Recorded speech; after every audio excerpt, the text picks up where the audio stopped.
અંકલેશ્વર તાલુકામાં પડેલા પ્રથમ ધોધમાર વરસાદે ચોમાસા પૂર્વેની તંત્રની તૈયારીઓ સામે ગંભીર સવાલો ઉભા કર્યા છે. નવા ગામ કરારવેલ માર્ગ પર બ્રિજની અધૂરી કામગીરી દરમિયાન બનાવવામાં આવેલું કામચલાઉ ડાયવર્ઝન વરસાદી પાણીના પ્રવાહમાં ધોવાઈ જતા વાહન વ્યવહાર સંપૂર્ણપણે ખોરવાઈ ગયો છે. માત્ર 2.5 ઇંચ જેટલા વરસાદમાં ડાયવર્ઝન ધોવાઈ જતા નવા ગામ કરારવેલ સહિત 4 ગામોના લોકોને હવે રોજિંદી અવરજવર માટે 15 કિલોમીટરથી વધુનો વધારાનો ફેરો મારવાની ફરજ પડી રહી છે. ડાયવર્ઝન ધોવાઈ જતા વિદ્યાર્થીઓ, નોકરિયાતો અને ગ્રામીણો આ પરિસ્થિતિથી પ્રભાવિત થયા છે. ઘટનાને પગલે ગ્રામજનોમાં ભારે રોષ જોવા મળી રહ્યો છે.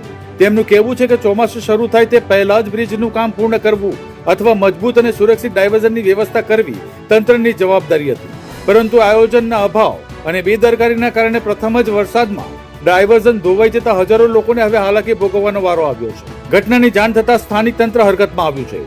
જોકે ગ્રામજનોની માંગ છે કે માત્ર કામચલાઉ સમારકામ નહીં, પરંતુ યુદ્ધના ધોરણે મજબૂત અને કાયમી વ્યવસ્થા ઊભી કરવામાં આવે, જેથી આગામી વરસાદમાં ફરી આવી મુશ્કેલીનો સામનો કરવો ન પડે.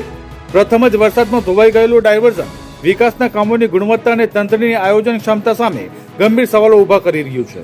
આજ રોજ કરારવેલ ગામ ખાતે જે બ્રિજનું કામ, નવા પુલનું કામ ચાલુ હતું, જ્યાં વિકલ્પ ડાયવર્ઝન આપેલું હતું, એ ડાયવર્ઝનનું આજે વરસાદ વધારે હોવાના કારણે ધોવાણ થયું છે, જેથી કરારવેલ ગામના દરેક નાગરિકને આવવા જવા માટે ઘણી મુશ્કેલીઓ પડશે.